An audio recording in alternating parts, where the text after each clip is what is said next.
দেরিতে চলছে হাওড়া দুরন্ত এক্সপ্রেস। দীর্ঘ সময় ধরেই এই হাওড়া দুরন্ত এক্সপ্রেসের যে সমস্ত যাত্রীরা রয়েছেন তারা এই তাদের এই সফর অত্যন্ত বিলম্বিত হচ্ছে এবং সেই কারণেই খুব স্বাভাবিকভাবেই সমস্যার মধ্যে পড়েছেন তারা। প্রায় 11 ঘন্টা দেরিতে চলছে এই ট্রেন।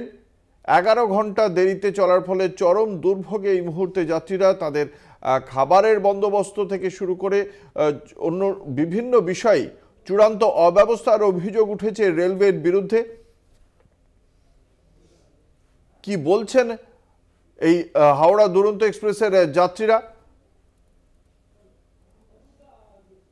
আমাদের সঙ্গে রয়েছেন আমাদের প্রতিনিধি জগন্নাথ সামন্ত। জগন্নাথ, এই যে 11 ঘন্টা দেরিতে চলছে হাওড়া দুরন্ত এক্সপ্রেস, তার প্রেক্ষিতে কি বলছেন এই ট্রেনের যাত্রীরা?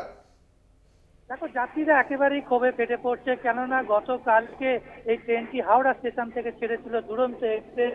সেই ট্রেনটি এখন পর্যন্ত দেখা যাচ্ছে 11 ঘন্টার বেশি লেট রয়েছে।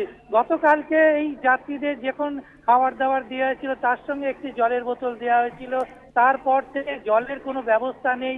যাত্রীরা চাওয়ার ফলে বেশ কিছুজন যাত্রীরা ক্ষোভ দেখায় জল নিয়ে, কিন্তু জল নিয়ে একেবারেই কর্ণপাত করেনি রেলের কর্তৃপক্ষ এবং চূড়ান্ত অব্যবস্থা। 11 ঘন্টা লেট এই দুরন্ত এক্সপ্রেস এখনো পর্যন্ত দিল্লিতে পৌঁছায়নি। তার পাশাপাশি একেবারে নোংরা, এরকম বাথরুমে নোংরা হয়ে রয়েছে, যেরকম অপরিষ্কার অপরিচ্ছন্নতা। খাওয়া দাওয়া নিয়েও যাত্রীরা বিক্ষোভ দেখাচ্ছে যে সকালের খাবার দুপুরে দেওয়া হচ্ছে, দুপুরের খাবার রাতে একই খাবার টাইমে দেওয়া হচ্ছে, কোনো রকম ভাবে করা হচ্ছে না। দুরন্ত এক্সপ্রেসে যে এতটা চূড়ান্ত অব্যবস্থা সেটা নিয়েই প্রশ্ন উঠছে এবং টিটিদের বিরুদ্ধে সবচেয়ে বড় কথা, টিটিরা যেভাবে যাত্রীদের, যেহেতু একটা রিজার্ভেশন কামরা, এখানে সমস্ত বেশি টাকা দিয়ে টিকিট কেটে রিজার্ভেশন করায়, সেই কামরাতে বাইরের যাত্রী তুলে দিচ্ছে টিটিরা এবং একটা পয়সা নিয়ে কামরার মধ্যে ঢোকাচ্ছে। টিটিদের বিরুদ্ধে অভিযোগ হচ্ছে, প্রতিবাদ করতে গেলে যাত্রীদের ওপর চোখ রাঙানি দেখানো হচ্ছে এবং সংবাদ মাধ্যম অর্থাৎ আমরাই প্রতিবাদ যখন